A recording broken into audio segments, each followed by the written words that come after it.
বাংলাদেশের আয়তন কিছুদিন আগেও যা ছিল তা থেকে আরও বেড়ে গিয়েছে, কারণ পদ্মা মেঘনা নদী ও বদ্বীপ অঞ্চলে আরও প্রায় 50টিরও বেশি দ্বীপ জেগে উঠেছে। আর এগুলো মিলে গোটা শ্রীলঙ্কার চেয়ে বড় ভূখণ্ড পাচ্ছে বাংলাদেশ, যা ইতিমধ্যেই মানুষের বসবাস উপযোগী। এর ফলে এই দ্বীপ থেকে বাংলাদেশের আয়তন বেড়ে গেছে, কিন্তু জেগে ওঠা চরগুলোর কারণে বাংলাদেশের নতুন আয়তন কত, বাংলাদেশের নতুন ভূখণ্ডে কেন কপাল পুড়ল ভারতের, তা জানাবো আজকের এই ভিডিওতে। যখন থেকে বাংলাদেশ পরিপূর্ণভাবে স্বাধীনতা অর্জন করেছে, তারপর থেকে বিভিন্ন সময় বিভিন্নভাবে আয়তন বেড়েই চলেছে। এর কারণ হলো বাংলাদেশ উপকূলের অঞ্চলে অনেক বেশি দ্বীপ জেগে উঠেছে এবং সেই কারণেই বাংলাদেশের আয়তন বৃদ্ধি পাচ্ছে। 1970 সালে বাংলাদেশের ভোলায় আঘাত হানে লণ্ডভণ্ডকারী ঘূর্ণিঝড় সাইক্লোন ভোলা।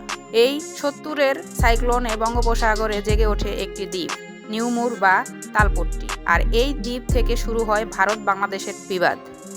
ভূবিশ্লেষকদের মতে দক্ষিণ তালপট্টির মাটির নিচে বিপুল পরিমাণে গ্যাস, কয়লা ও খনিজ সম্পদের ভাণ্ডার থাকার কারণে ভারত ও বাংলাদেশে আগ্রহের কারণ ছিল। দ্বীপ নিয়ে বিবাদের মীমাংসার জন্য 1979 সালে দুই দেশের প্রধানমন্ত্রীর পর্যায়ে ভারতে আলোচনা অনুষ্ঠিত হয়। বাংলাদেশের তৎকালীন প্রেসিডেন্ট জিয়াউর রহমান দ্বীপটি বাংলাদেশের দাবি করে বিভিন্ন তথ্য উপাত্ত ও স্যাটেলাইট ছবি পেশ করেন, কিন্তু তাতেও মানতে নারাজ ভারত।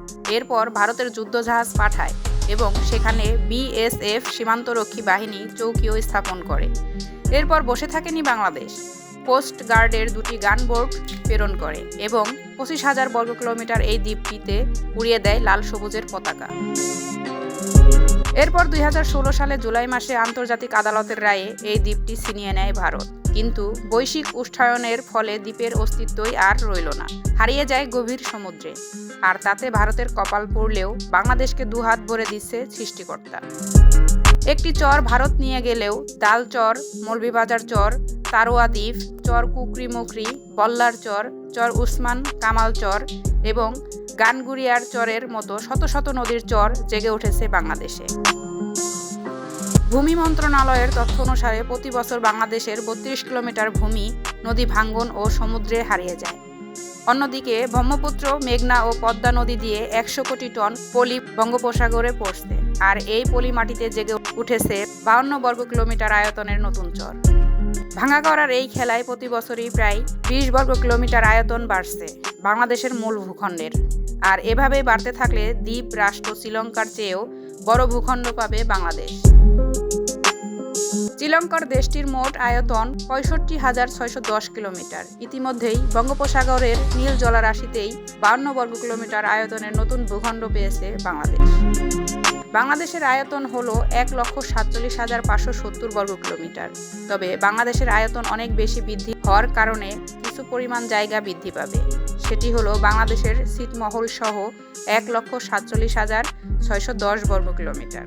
এবং নতুনভাবে যে সকল বাংলাদেশের জায়গার পরিমাণ বৃদ্ধি পেয়েছে তার সঙ্গে হিসেব করলে নতুনভাবে জায়গার পরিমাণ হিসেবে দাঁড়ায় 1,49,210 বর্গ কিলোমিটার। অন্যদিকে মায়ানমারের কাছ থেকে প্রায় 70,000 বর্গ কিলোমিটার সমুদ্র সীমা জয় করার সুবাদে বাংলাদেশের মোট আয়তন হতে পারে 2,47,677 বর্গ কিলোমিটার প্রায়।